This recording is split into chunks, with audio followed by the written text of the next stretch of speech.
questions, I'll take one other pre-formulated question that we didn't inform you about. These days, outside interest groups are shattering spending records in recent elections, about the recall elections just this summer. How do you go about keeping special interests from overly influencing you once you are elected to the legislature? Do you think that we should implement some type of campaign finance reform in the state of Wisconsin? And now we're back to David going first. Once again, we're in a 2-minute response possibility, and then the chance for another 1-minute follow-up. Well, the Citizens United versus FEC was a very complicated decision, and what you'll notice that it didn't just benefit corporations. It's a double-edged sword. In that case, unions, which everyone being painted as the bad guy, when what they're actually doing is speaking unified and collectively for the interests of many, many people, they are also able to increase spending. But in terms of campaign finance reform legislation, absolutely, I'm in favor of it. We need to get back to sustainable campaigns in general. Hundreds of yard signs made of metal and plastic, that's a non-sustainable practice. That's environmentally nonsensical. There are other ways we could have done this. We could have had 10 forums over the course of this period, but we didn't. So we need to rewrite not only the laws that allow people to dump money and to affect our state legislation, but we need to rethink as a community what we're willing to accept in terms of the environment from candidates and what we can expect. There are many, many ways to get messages across. The most important thing is to have those messages and then find a safe and effective, environmentally, fiscally, and sensibly responsible plan to communicate those ideas to your constituents. Thank you. You're welcome, Keith. I want to talk about recall because a lot of people have been very upset with all the recall elections, and it's been put out there that all this money has been spent on recall elections and what a horrible thing, etc. Recall elections are legal. They were put in the law as a check and balance. They say that when somebody is elected, you give them a certain amount of time that they can prove themselves.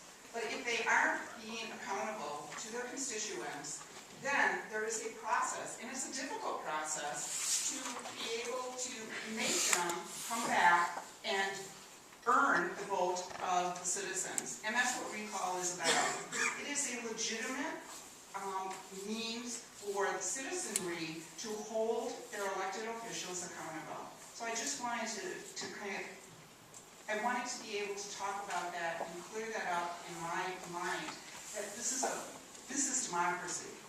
It may cost a lot of money, but that's what democracy looks like, and it's not a bad thing.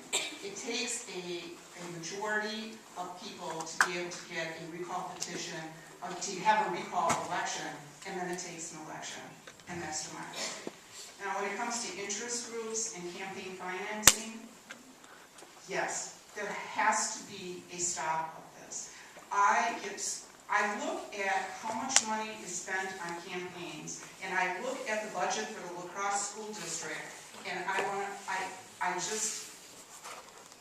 it infuriates me, because for one candidate or two candidates, or what was spent in the Supreme Court race the last time, that would fund the La Crosse School District for probably 1 or 2 years.